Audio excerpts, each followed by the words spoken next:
Hey, Curtis, Oh, hey, Oz. what movie do you have this week? This week I have Creep Show Hmm. plus Bad Santa, Uh True Blood, Orphanage, Pet Cemetery, Evil Dead 2, Halloween, Pumpkinhead. Make it stop! huh. Ah! This week we're watching Trick or Treat.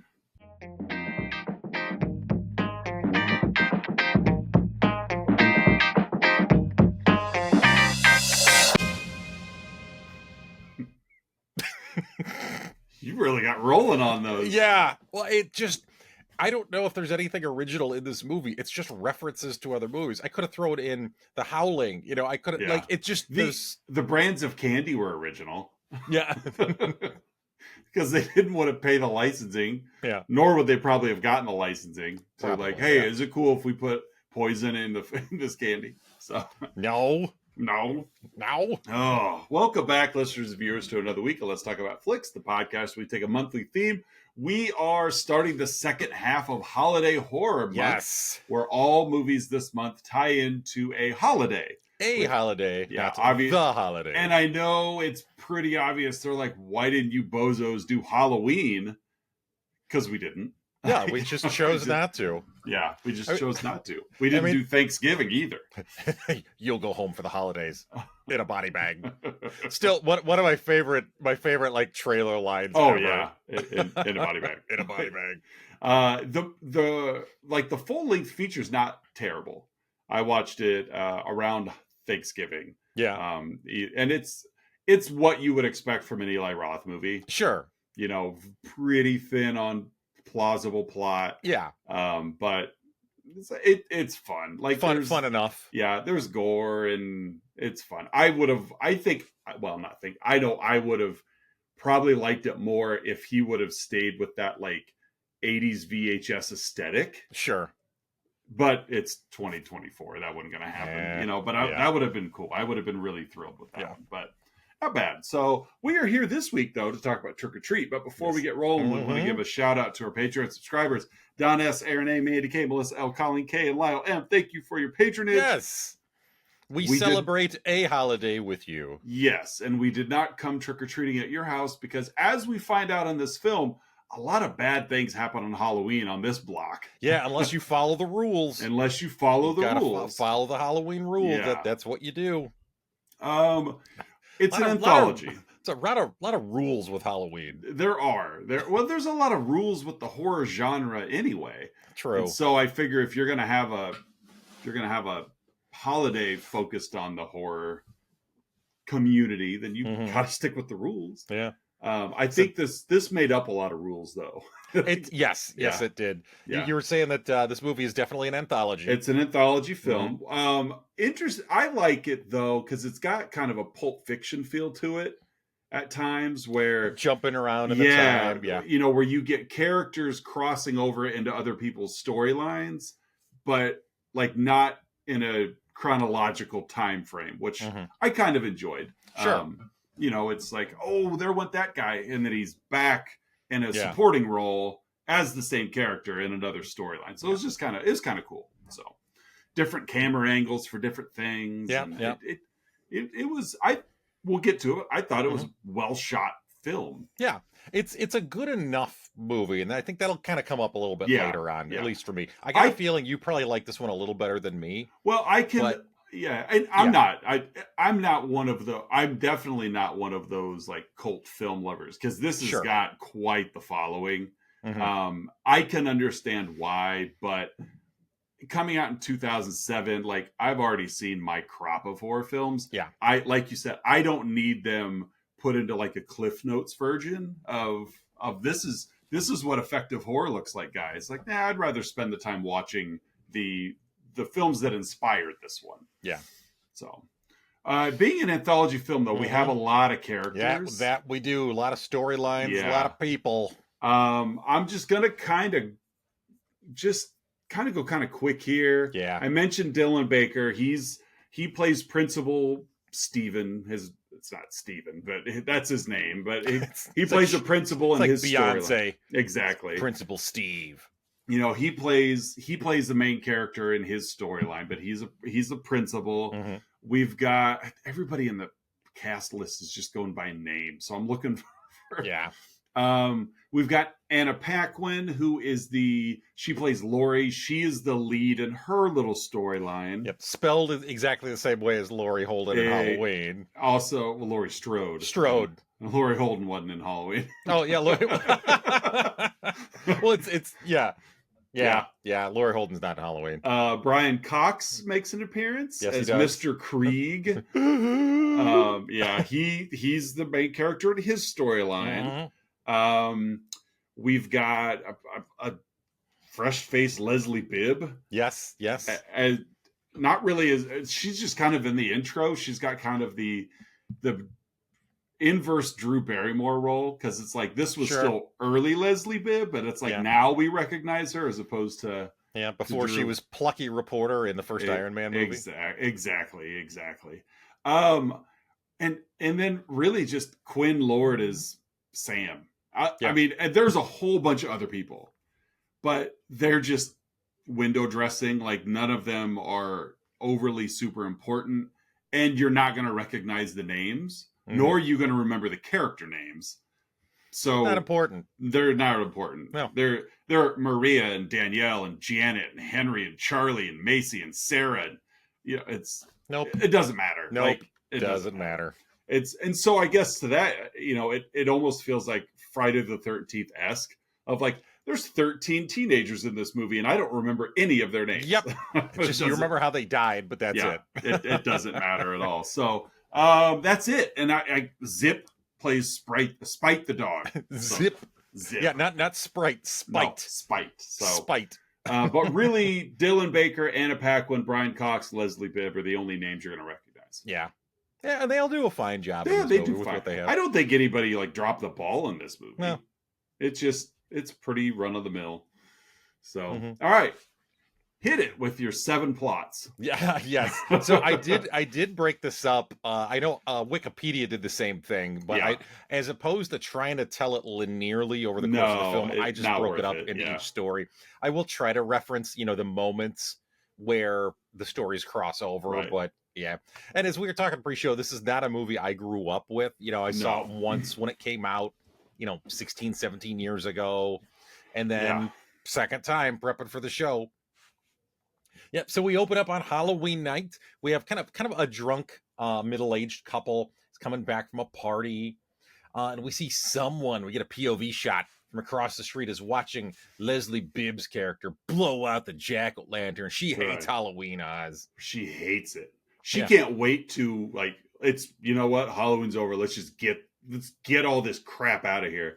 Yeah. Her husband's like, do you want to go inside and be romantic first? She's like, go turn on the TV. Yeah.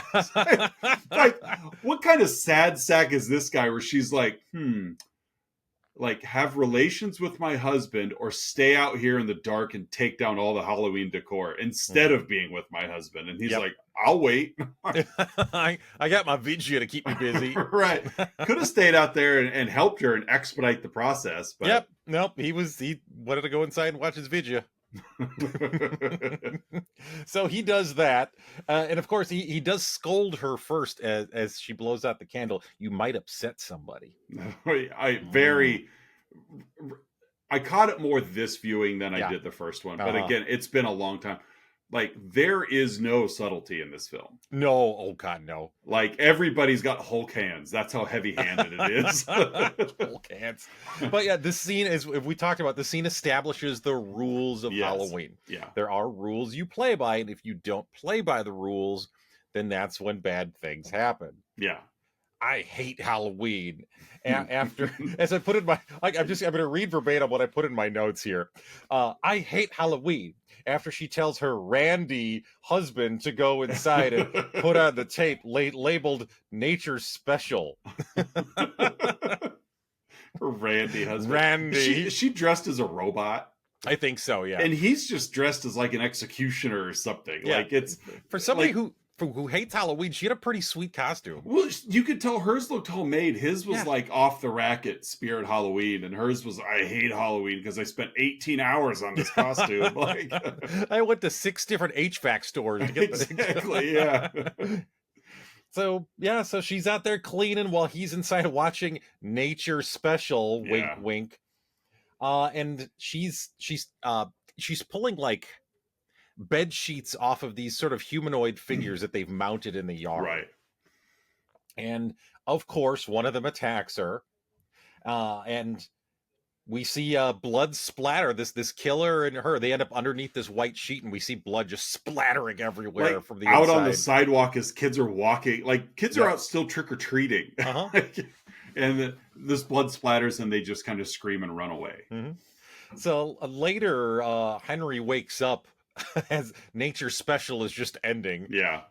And he goes outside and finds her strung up with a gigantic pumpkin lollipop wedged in her mouth. Whereas we've started trick or treat, Oz. That's right. Should have been a rule breaker, Emma. Yep. During the opening credits are kind of framed in like comic book panels. So, and it's again not too far from how this film is kind of made and portrayed too. Yeah, it's very well, and you were like spot on with your Creep Show reference of it's trying to be a little like EC Comics-esque, you know, but it's hard to do that when you don't stick with that style. Yeah. So as we transition from credits to a kid dragging a pillowcase full of candy, and we see that the kid is his name is Charlie, but he's actually the kid from Bad Santa. Yeah. What was the character's name? It was Herman Merman. That's right. I knew it rhymed. Herman Merman. Herman Merman. Herman Merman from Bad Santa.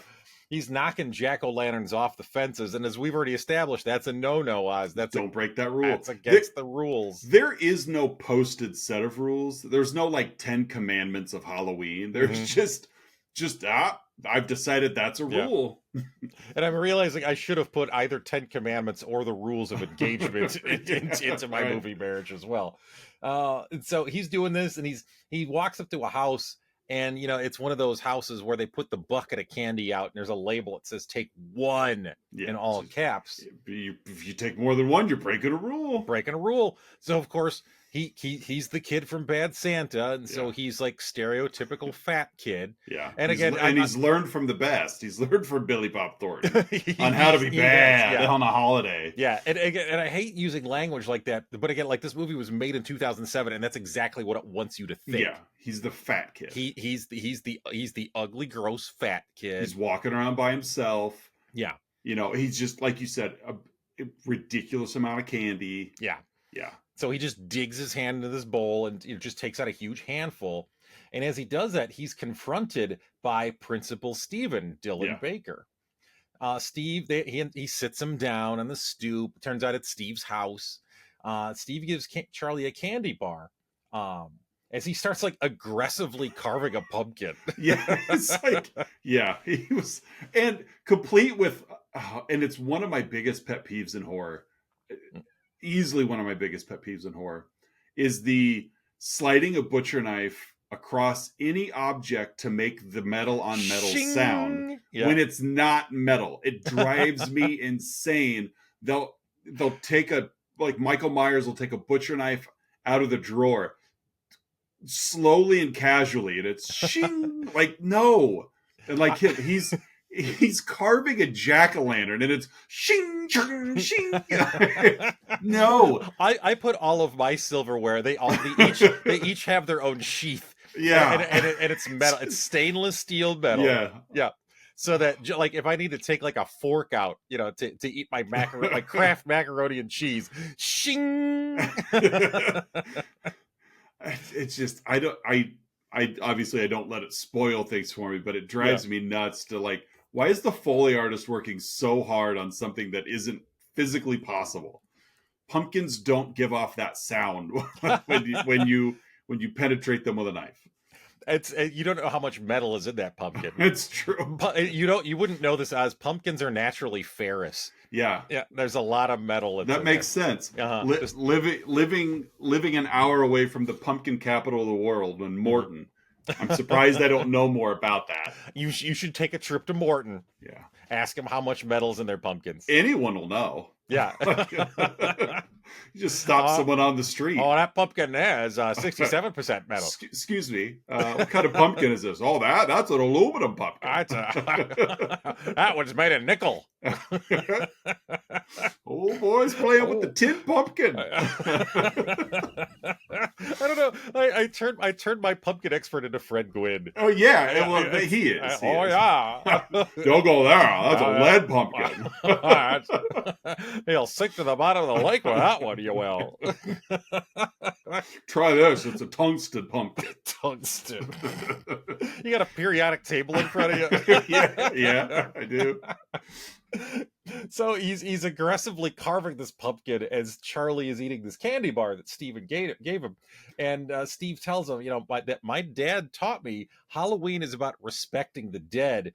Things roam free. Again, very subtle, as you mentioned earlier. Extremely. Yeah. So as they're talking, the kid starts choking and ends up coughing up like an entire gallon of Hershey's chocolate syrup. It's like straight like SNL. Yeah. With the exactly with the hose, the hose. Yeah. Uh-huh. That's what it's like. He all over the front porch, the steps, and Dylan Baker's just watching him just turn his insides out. Yeah, that's really what it is too. And so he starts choking, and Steven's not panicked at all. He's just kind of watching him and says, always check your candy. As Charlie keels over and dies right on the stoop. Yeah. As Steven takes one of his suckers, takes a sucker out of Charlie's bag and starts eating it, and it starts dragging him inside. Steven in the backyard starts to bury the body as his son Billy yells, "I'm home for trick-or-treating." I went all by myself, Dad. Yeah. So as he's burying the body, the neighbor's dog starts barking, and so Steven cuts a finger off of Bad Santa's hand, Herman Merman, off Herman Merman's hand, and tosses it into the yard to quiet the dog down.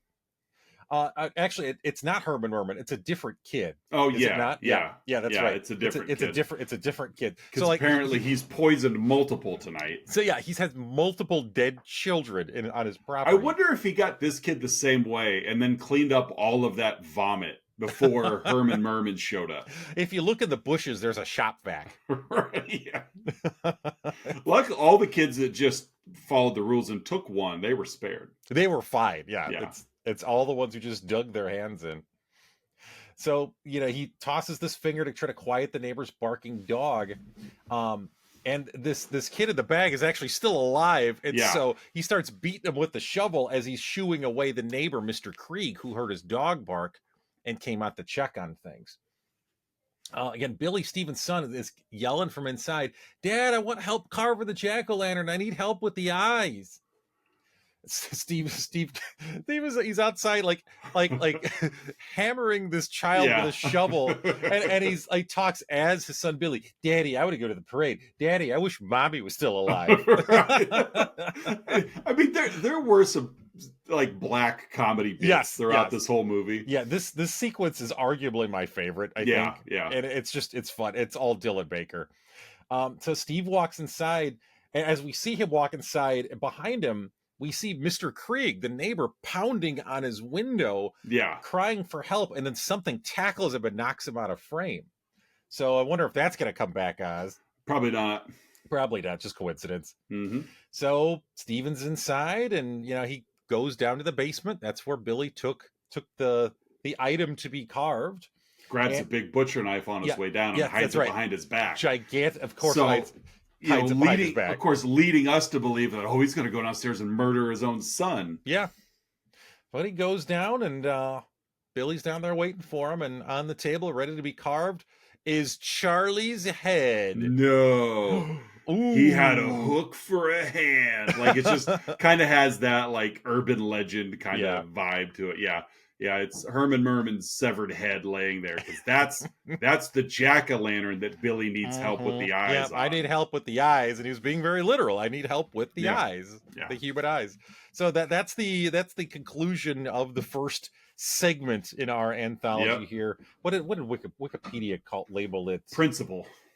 That's right. All right, the next one is let's see. This is again, I'm using Wikipedia's language here. It's right. Halloween School Bus Massacre. I did go in the same order that they did. That's fair, because they're really, it doesn't matter. Like the intertwining of these storylines is pretty loose. Yeah. Which, I mean, again, it's most anthologies, and I know you know this, like Tales from the Dark Side, Creepshow. It's like even Tales from the Crypt as a show, they have this almost like a host.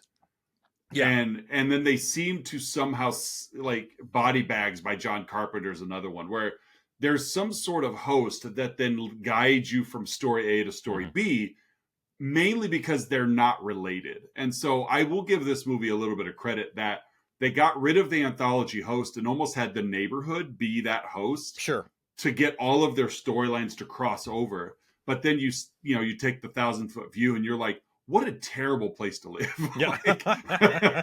There are some awful things going on in these people's lives. But anyway, go ahead. So on-screen text says earlier, as we see a newscaster from Warren Valley, Ohio, which is apparently where this is all set. Yeah. Say that this community is actually the hotbed of Halloween festivities and traditions. And there's big community events happening, big celebrations.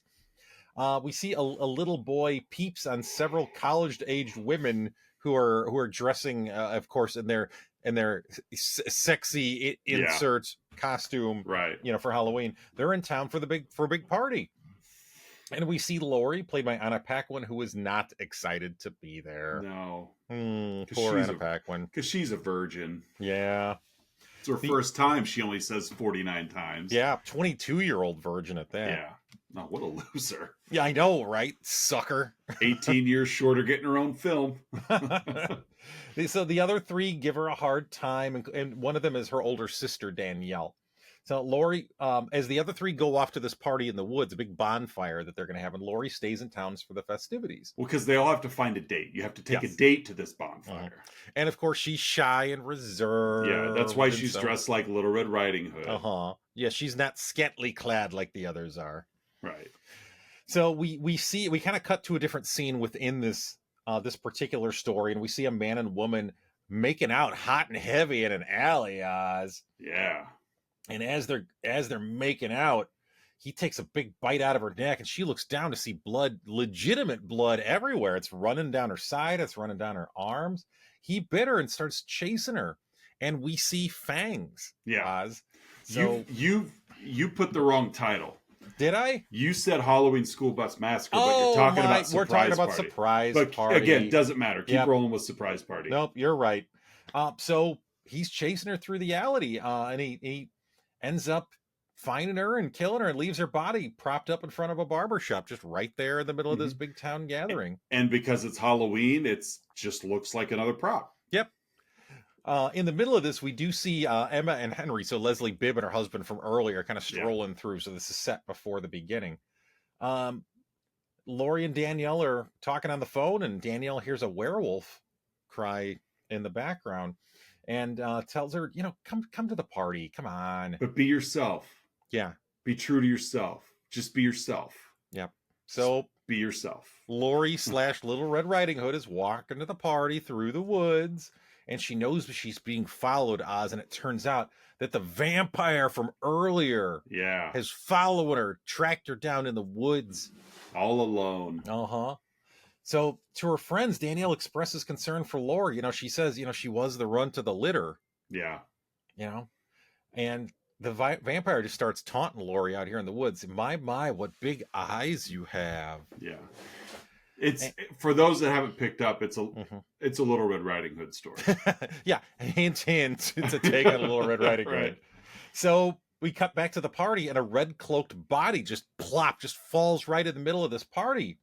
But as we take a closer look, it's actually the vampire whose body plopped down, wearing the Little Red Riding Hood cloak. Lori strides up, and one of the friends peels off the vampire's mask, and turns out that it's not a vampire, it's Steven. Yeah, it's Principal Wilkins. It's the principal wearing fake vampire teeth. So the principal not only was killing children, he went out and killed this woman. In a variety of ways. He's not a one-trick pony. No. And as he looks around, and realizes one of his legs is pretty ghastly broken. Yeah, like he's not going anywhere. No. All of the males that are at this bonfire party are dead. Yes. And it's just a big group of females there who don't seem too upset or shocked that he just plopped down there with this huge broken leg. Lori strides up and just mounts him, and kind of in a shied way. It's my first time, just bear with me. Right. And she and all of the females start peeling off their skin. Oz. They kind of take their nails and cut some perforation, and they just peel it off. It's the same way Hulk Hogan takes off rips his tank top off. Yeah. Pretty much, yes. Just cut some perforation so it's like when you're peeling the plastic away from your fruit roll-up. There you go. Another fruit roll-up reference. We made one a couple weeks ago with Resident Evil. Yeah, it was fruit by the foot. That's what the dogs were covered in. They were wrapped in fruit by the foot. You're right. So they're werewolves, Oz. Werewolves. It's a pack of werewolves, and Lori mounts them, revealing they're all werewolves, and then she just devours him. Mm-hmm. Just devours him. And he's like begging her, like, please don't. Sorry. And watching this whole thing is the kid on the box art. It's like this kid in Sam, who's in this kind of like pumpkin heady looking outfit. Yeah, kind of a burlap sack over his head. Yeah. Kind of Scarecrow from Batman Begins. Do you think if Principal Wilkins was played by Jodan Baker instead of Dylan Baker, do you think the werewolves would have been successful? No, they wouldn't, especially if this was in Malta. Yeah, because I'm sure as he's laying there, and when we take off the cloak and reveal that it's Jodan Baker, he just looks up and goes, "Think you can take me? Go head on." Head on. And then they all run. Yeah, they do. Even with a broken-legged Jodan Baker. So you take me? He takes off. Just pulls the world's biggest handgun out and fires one shot in the air. And they just scatter, never to be seen again. You think you can take me? Go head on. Head on. With a little chin. Head on. Head on. It's Final Justice. Final Justice. You and I have never seen the actual movie Final Justice. We've just seen the Mystery Science Theater version of it. I think they made the movie to be riffed. Just intentionally, knowing 15 years later that MST3K is going to tear it apart. That's what they did it for. Yep. It's very forward-thinking, Jodan. All right, now we get to Halloween School Bus Massacre. So we got four kids are going trick-or-treating. We got Macy, Chip, Schrader, and Sarah. They end up... Names don't matter. Yep, not really. So what they're doing as they're trick-or-treating is they're collecting jack-o'-lanterns. Yes. In a big wagon. Schrader goes to Rhonda's, and her yard is full of jack-o'-lanterns. Rhonda is another kid in their grade. I'm guessing these kids are probably middle school. Yeah, I got that vibe. Maybe like seventh, eighth grade. Yeah, something like that. Rhonda's very proud of her yard. Loves her jack-o'-lantern. She made her costume herself. Very proud. She carved all of these pumpkins, and there's 58 of them. Yeah. So she gives off some Spectrum vibes. Very much so. But a very sweet kid. And they call her an idiot savant. Yep, that might come up a little later. But they end up sort of recruiting her to go with. And Rhonda's really into Halloween. She knows the history. She knows the lore. She knows the rules. Yeah, rules. And the kind of the group leader is Macy. She's dressed as an angel, of course, Oz. And she ends up taking the rest of the group to a quarry where she tells an urban legend from 30 years ago. A school bus full of 8 troubled, disturbed kids in Halloween costumes died. So, and it turns out that the driver of the school bus was bribed by the parents of all 8 kids to just get rid of them all at once. Yeah. Do us a favor. Yeah. Yeah. So we get a that'll come up later too. Yeah. So we get a flashback to the event. It's a pretty cool flashback. It is a pretty cool flashback. So stylistically it was done well. All 8 kids, they're chained to their seats in these Halloween costumes, and of course one of them gets out of the restraints as the driver Nightcrawler. Yeah, just teleports out. Yeah. They were headed to Xavier's. Yeah, Mystique gets her way out.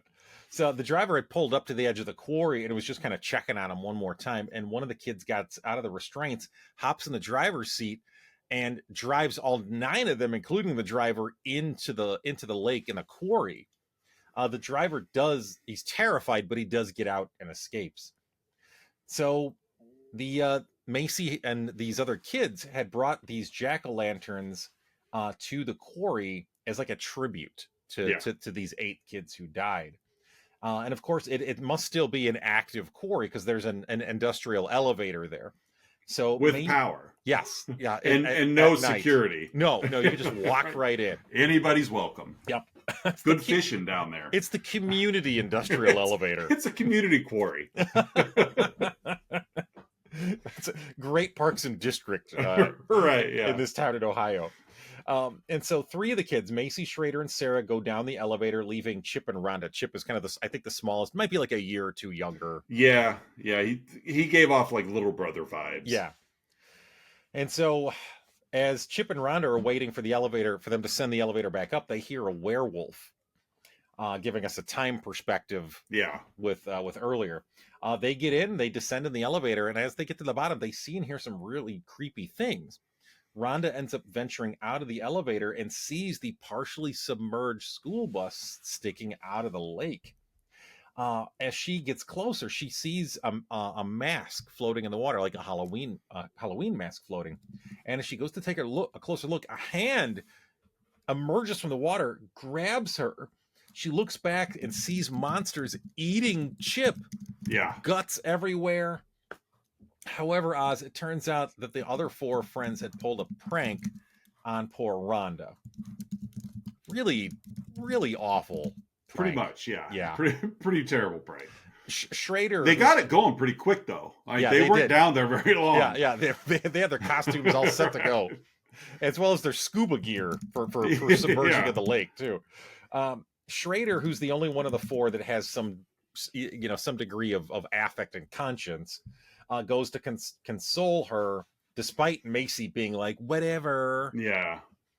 And so Macy kicks one of the still lit jack-o'-lanterns into the lake, and as she does so, they hear something near the bus. Schrader again had kind of pulled Rhonda off to the side, and so he and Rhonda hear something, and so he goes back to check on his friends. And we hear a terrified Macy screaming. And we see figures, like legitimate figures this time, coming towards them. Sarah's grabbed and just drug off, never to be seen again. Rhonda makes it to the elevator, closes the gate with the other 3 on the other side, screaming to let us in. And she doesn't. Nope. She ascends in this elevator. She's got the key in her hand as she's slowly moving, and then just veers left and hits the lever to go up. Yeah, so she goes up, and we hear the screams as she exits up top, and we also see Sam, the little character who was at the werewolf party, there as well. Right. Speaking of teleporting. Yeah, well, it's Sam. He's short for Sam Hain, so. So that's the. Was it the Halloween school bus massacre? Yeah, that's Halloween school bus massacre. Yep. So now we're going to jump into We get a little Sam. Yeah, a little bit of Sam's story. Yeah, so this is what Wikipedia titled the last full sequence here. Right. So we've got 3 trick-or-treaters. They knock on a door. And when we see Mr. Krieg on the inside, and we hear what seems to be a dozen locks unlocking, like the comically, just locks up and down the door frame. Be right there. And as the door opens, these 3 trick-or-treaters, we see horrifying yellow eyes emerge from the dark, and a snarling POV kind of charges for the kids. Mm-hmm. The kids run off, and turns out it is a wheezing Mr. Krieg. Again, Brian Cox and his dog, who has a little light up mask on. His dog Spite the dog. Spite the dog. Yeah. So Krieg, he's a lonely man, lonely bachelor, lives by himself. He's eating like his TV dinner. He's flipping the channels. He's given like Halloween version of Ebenezer Scrooge. Basically, yeah. Yeah. That's a good comp. He had let Spite out, and hears the dog barking. And so we now get the coinciding of the stories from earlier with the principal story. So Krieg goes out to check on the dog. We see the dog chewing on the finger. Krieg yells at Dylan Baker's character to keep it down. Krieg sees his front gate open. He's back in the house, and Spite's barking. Someone had put several decorative and lit jack-o'-lanterns on his front step. Yeah. So obviously he's like, what's going on here? Huh? Right into the camera, an audible guffaw. Upstairs, Krieg back inside, he sees something moving up his staircase. He goes to investigate it. And in his bedroom, a big jack-o'-lantern, as I wrote in my notes, flames on! Oh, exactly. Johnny Storm is up there. Yeah. Lighting jack-o'-lantern. Lighting a jack-o'-lantern. And this very bright light reveals that somebody had scrawled all over the bedroom walls in what appears to possibly be blood. It's just lipstick. Yep. So as he's wheezing and trying to comprehend what's happening, a small figure stabs Krieg in the back of his calf from under the bed, giving Pet Sematary vibes. Yes, very much so. Yeah. Out crawls Sam, this kid in this potato sack mask, and he has a knife, like a box cutter style knife, right, in a candy bar wrapper. Krieg falls down the stairs. At the bottom of the stairs is broken glass. Of course, he plants his hands on the floor to push himself up, and of course just drives his hands with all of his weight into the glass. Have you ever done that? No, I have not. I haven't either, but I bet it hurts. I bet it does too. I imagine it hurts. It looks painful. Yes, it I can only assume. Putting all your weight into your hands and pushing doing a push-up on basically broken glass. Probably hurts. I would imagine so. Leave in the comments below if you've done push-ups on broken glass. Yes. I imagine you really want to toughen yourself up. That's one way to do it. Knuckles is so 90s. It is, yeah. Like, one arm. Nope. Those are old. Mm-mm. You need to do push-ups on broken glass. Broken glass. Yeah, they call them Annie Lennoxes. You do Lennox walking on broken glass. Yeah. I had that song in my head. I couldn't remember who did it, but yeah, you're right, Annie Lennox. You're all over this episode. So again, he falls down the stairs. He pushes himself up on the broken glass. The masked child is doing a train spotting and crawling on the ceiling above him. It drops down on him.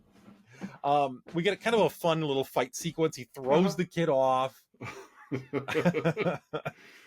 And that's when he starts pounding on the window to Wilkins to get Wilkins' attention. Yeah, but of course that he doesn't get it, and he's tackled by Sam again. Krieg ends up pulling the Sam's mask off, revealing his head is an actual rotting pumpkin. Yeah. Mm-hmm. Yeah. And then the head starts biting his leg, which is just hilarious. Leave in the comments below if you've been bit by a pumpkin before. Yeah. Just drop it. Just drop like and subscribe while you're there. Yeah, as long as you're there. You ever been bitten by a pumpkin? Just drop it in the comments. Tell us that story. Krieg shoots Sam with his shotgun, hilariously setting him just sprawling across the floor. Flying across. Yeah. And as Krieg, to his credit, he puts another round into the unconscious kid. Yeah. He knows the rules. Yeah, sends pumpkin seeds and pumpkin guts flying everywhere and shoots a hand off, too. Yeah. While calling 911, the phone cuts out because the severed hand had cut the line and has stabbed Krieg in the foot with the box cutter. It's very Evil Dead. Yes. Evil Dead 2. Anyway. The kid then stands up and uses a giant pumpkin lollipop as a knife. So he'd taken a big bite out of it. Yeah. And of course, if there's one thing that lollipops are known for, it's being weapons of war. Oh yeah, they are extremely sharp in this town. And so he's runs at Krieg, who's on the ground with this jagged lollipop. A candy bar had fallen on Krieg's chest in the melee, and Sam, instead of stabbing Krieg, stabs the candy bar. Right. And then just walks out the door. Yeah. Interesting. Because Krieg gave him candy. Mm-hmm. Yeah. That's one of the rules. When you have trick-or-treaters, you give them candy. You give them candy. And so Krieg had not been doing that all night. Yeah. And so as the bewildered Krieg is trying to make sense of what just happened, we cut to the fireplace, of course, the roaring fireplace. And we see a photo that in the fracas had fallen in the fireplace. And it turns out Krieg was the bus driver from the flashback sequence. So later, we see a bandaged Krieg. Yeah, he tended to his wounds. He triaged himself. Greeting trick-or-treaters, dumping handfuls of candy in each bag because he had realized that if you follow the rules, you're fine. Right. And so he's now overcompensating and just dumping handfuls of candy in each bag. As the camera kind of cuts back to the street, we see Billy from before, for the principal's son, handing out candy from their doorstep. And we while Dad's off getting murdered. Yes, exactly. While Dad's about to get murdered. We see Rhonda cross the street with a wagon full of lit jack-o'-lanterns. She's almost hit by a car that are full of the werewolf girls that just killed Billy's dad. And so, Sam looks back across the street to see Henry and Emma circling back to the beginning of the movie. Right. As Krieg goes back inside, here's our little epilogue here, Oz. It's fun. We get another knock at the door, and he opens it, and it's the 8 kids from the bus. Right. Who all coincidentally decided to go fight him here after this attack from Sam. So, apparently then Rhonda sent the elevator back down. Yeah.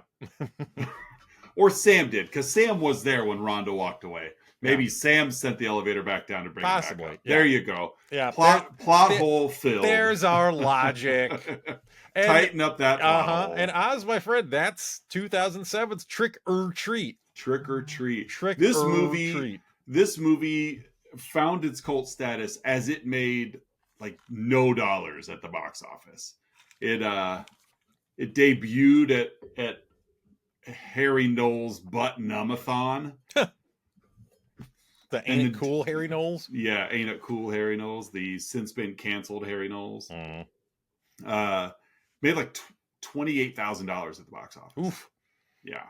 So the fact that it still has life is kind of cool. Sure. I mean, because normally, especially movies in this era of the 2000s where it's like you've got other platforms to see them. So it's like this was rediscovered on home video or eventually streaming. So it's like it's gained its following from there. Yeah. It wasn't like I saw that in theaters and fell in love with it because 17 people saw it in theaters. So. Well, folks, hey, at this point in the show, Oz and I each give our own unique rating to the film we've been yapping about, Trick or Treat. Oz, how would you rate this flick? I'm going to give this 8 vengeful children. 8, there you go. I like that. 8 vengeful children. What are you giving it? I'm going to go with 61 gallons of chocolate syrup. Fair enough. That was how much you bought it. He puked up a lot of chocolate syrup. Well, and it got funny. Like it just that whole Dylan Baker skit, that whole piece I thought was very humorous. It was very SNL-esque. Not just that, but like even like how they framed it and everything. It just seemed very like sketch, like they're doing a sketch comedy at this point. Yeah. All right, well, hey folks, our next comedy segment, Oz and I have been scouring the interwebs, searching for unprofessional reviews that tickle our funny bones, and we hope they tickle yours as well in Outside Insights. Hey Oz, what is your Outside Insight? My Outside Insight is a 1-star review from Amazon by JJB. JJB. It is titled Junk. It came out October 25th, 2009. So this person may have seen it in theaters because it just debuted in the U.S. late 2009. Are you ready? I'm ready. Let's hear it. Yet another pile of trash to come out of Hollywood. This movie was horrible for the following reasons. 1, garbage storyline. 2, way too cliche, but what do you expect coming out of crappy wood? 3, I can guess which way this person votes, by the way. 3, boring. I started to fall asleep during this one. 4, not scary at all. 5, too much politically correct nonsense. What? Hollywood needs to stop pushing its dirt-ridden agenda and let people think for themselves. Time to wake up, people, and stop letting these scumbags in Hollywood dictate what you see in movies and television. It's a shame what kind of trash is passed off as entertainment this day and age. The people in Hollywood really are a disgrace. Too bad most of the target audience is brainwashed to accept this film without a second thought. This movie was an absolute waste of money, but I'm glad I only rented it from Amazon. If I had actually bought the DVD, then it would be sitting in the dumpster where it belongs with the rest of Hollywood. Wow, that escalated quickly. JJB out. Yeah, I'm going to give myself credit for sniffing out where that was going. Yeah. That really took off. Oh, no my goodness. These are the 5 reasons I don't like it.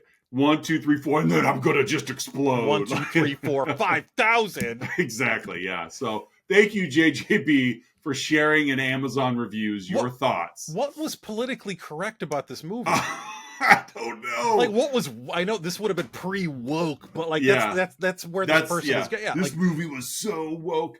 What was it? Was it the principal murdering kids, or was it the use of idiot savant? Yeah, using the R word. Yeah. What was it? The watching pornography? How woke was said film? Was it? Are you mad? Are you mad because the hot females killed the males? Was it the bus driver being paid by parents to drive 8 mentally handicapped children off a cliff?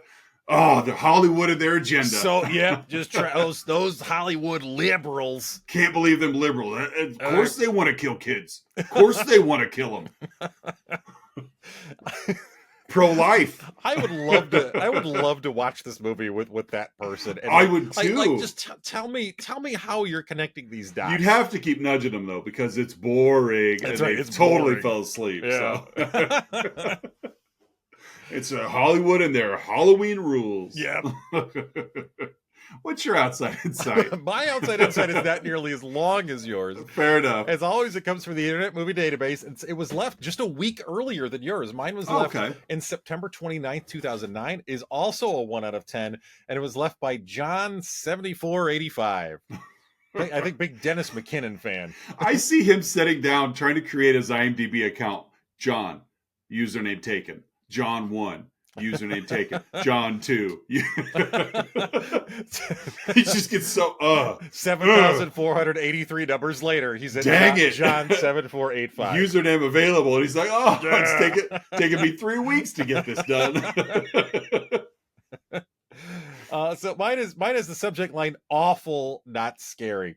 The scariest thing about this film was how much time I wasted watching it. It was a kid's movie with boobs. If you want to feel nostalgic about Halloween, then look through childhood photos of yourself dressed as a pirate.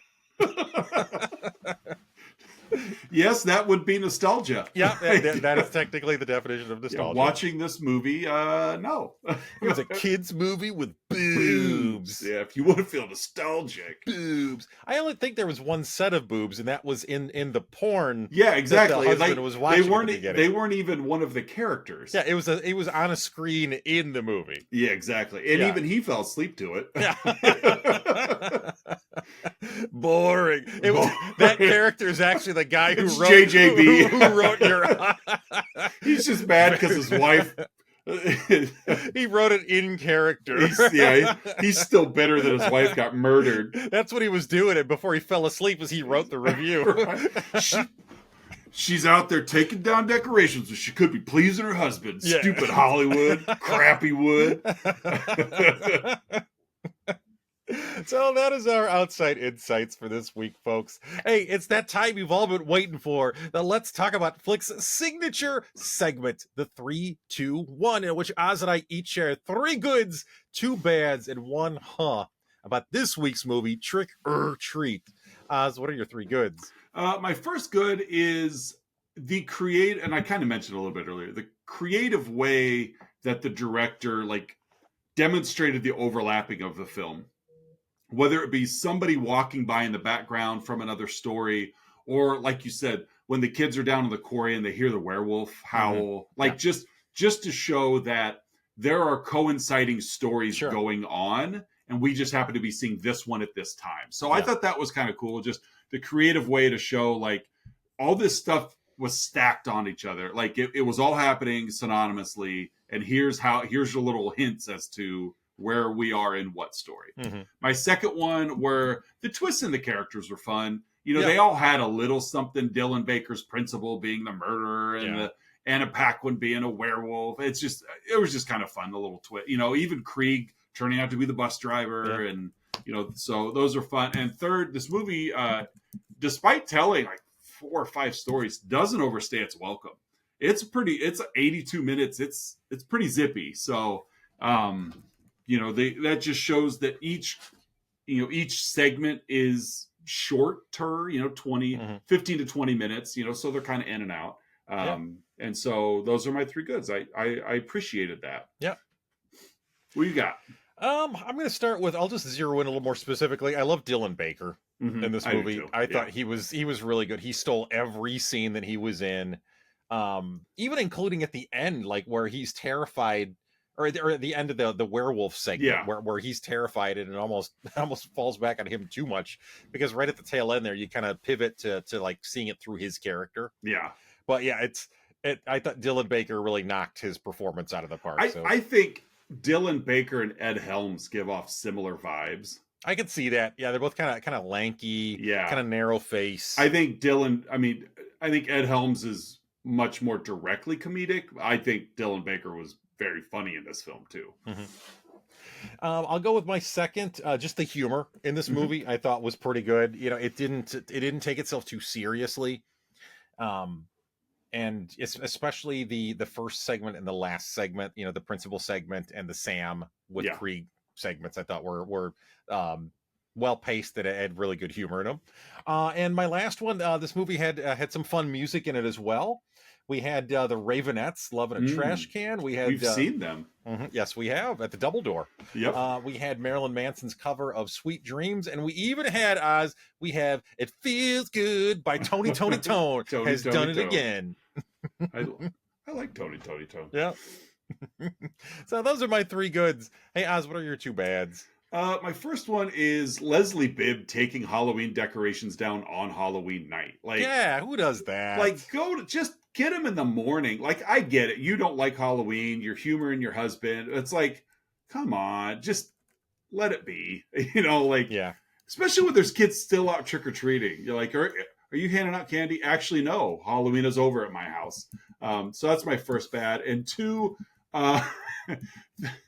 all 8 sets of parents were cool with their kids dying. Like, that's not my that's a bad. Like I understand that, disabled children require extra effort and extra attention. I get that. But all 8 of them like band together and like, okay, let's just pay Krieg to that's just terrible. Yeah. It's terrible that all 8 sets of parents are like, yep, totally fine with it. We're done. Yeah, it's like I tried it. I didn't care for it. So let's go ahead and just wipe them off the planet. So that's my second bad, is to think that all 8 sets of parents were in sync with this idea. They all pooled their money together and got them a $200 gift card to Applebee's. Exactly. Here you go, Krieg. Thank you. The school was fine with it. Like, where's the bus, Krieg? I don't know. Where are the kids? I don't know. Parents are like, shh. Everybody's cool with it. He's still out. He's still out in the real world. Yeah, he's fine. There's no evidence that he was ever, criminally punished or anything. He kept a picture of himself as a bus driver. Yeah. kept the evidence. A little keepsake. So those are my 2 bads. What do you got? My 2 bads, I'm going to start with the really rough one, the one that really bothered me. Kids using the R word. Yeah. You mentioned before, like, some of the terminology they used to describe the girl who's clearly on the autism spectrum. She's the weird kid. She's the idiot savant. I'm glad she won, though. Yeah. Yeah. In the movie, she got her... She got her comeuppance. Yeah, but like it... Oh, that really bothered me. And again, it's, without going into detail, there's a personal touch there as well. And it just it sucks because you work in education, I've worked in education. Like, kids suck, like in that regard. Like, their filters as they're learning right and wrong socially, you know, I've had several classroom conversations with kids who language like that is perfectly acceptable at home. Mm-hmm. And so they just say it with no regard at all. And then they don't understand why they're wrong. And it's like, it's terrible. It's almost like this movie. Let's just send out a list of rules and say, don't say these things, don't do these things. Yeah.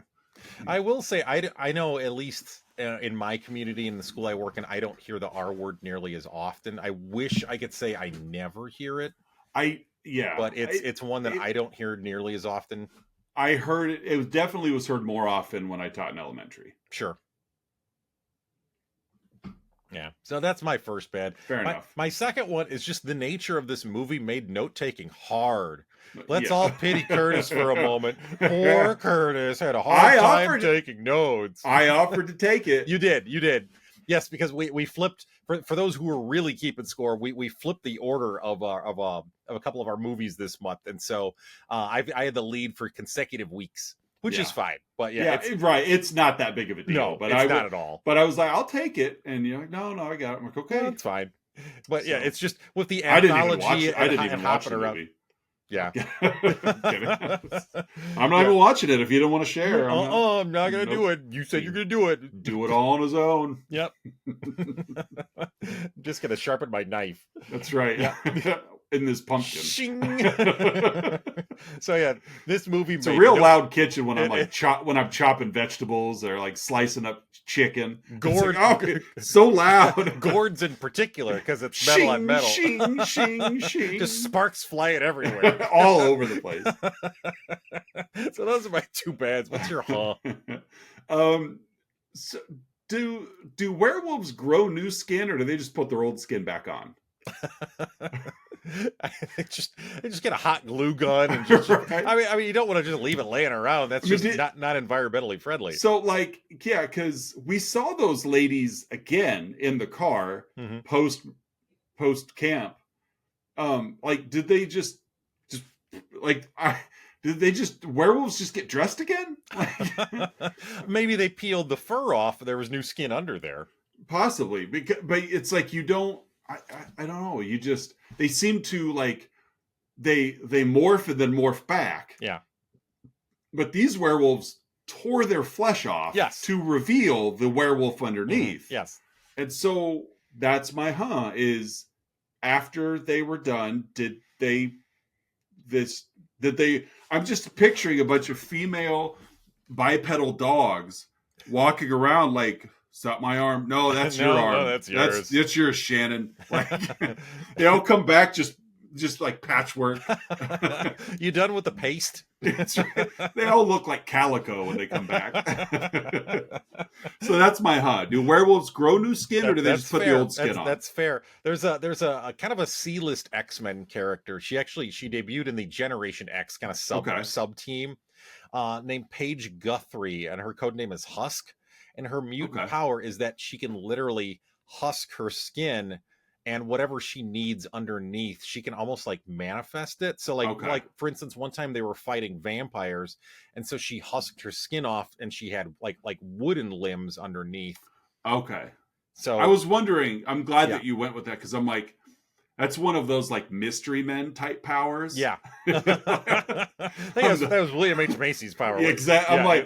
I'm like, you can husk your skin. Great. But yeah, that makes more sense now. Like, well, go ahead and try and bite me, vampire. Exactly.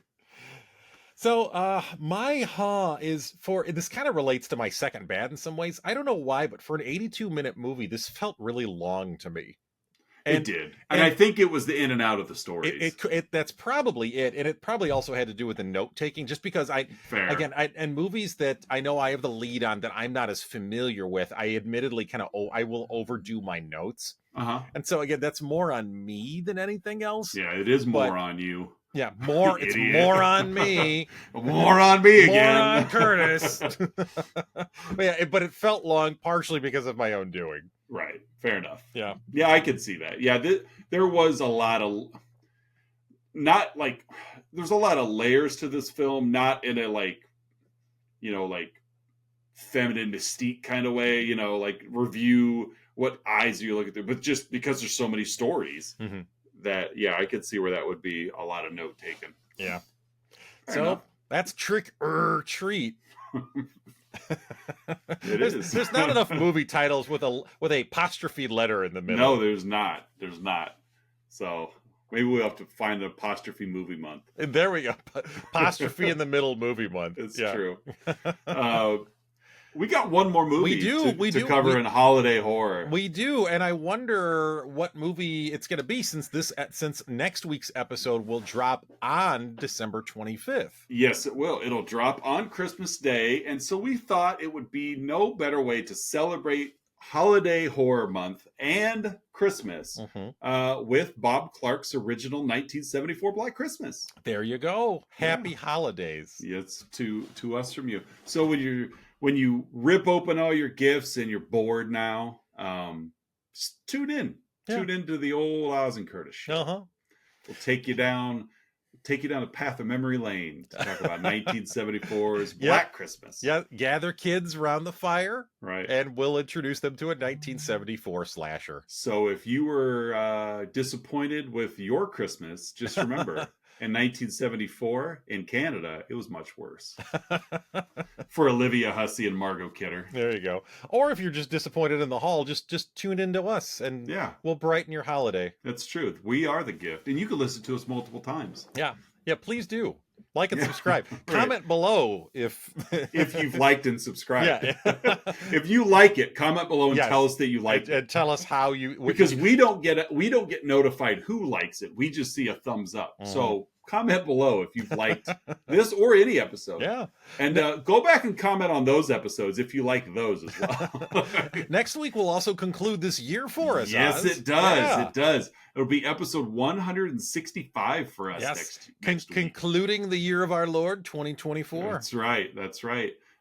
Which we've got a very fun-filled January and 2025 overall. We laid it out a couple of months ago. We're gonna have a great time in 2025. I'm really looking forward to our January theme is my favorite. I'm speaking selfishly, and I'm totally patting myself on the back. Fair enough. It is my favorite theme that I've come up with. It's a great theme, and it's one word. I love it. It is. It's a great theme for sure. We need to reach out as we have. This would be our 4th year of Wives' Choice Month in February. Yes. No spoiler alert there. We've done it for 3 years already. And so we got to get our wives on board to pick their films. Yes, we do. And then we're just kind of reviewing a little early because we kicked off Patreon Members' Choice Month last year. We've added several patrons to the board. Yes, we have. And so we'll see if any of them will not only pick a movie, but join us. Yeah.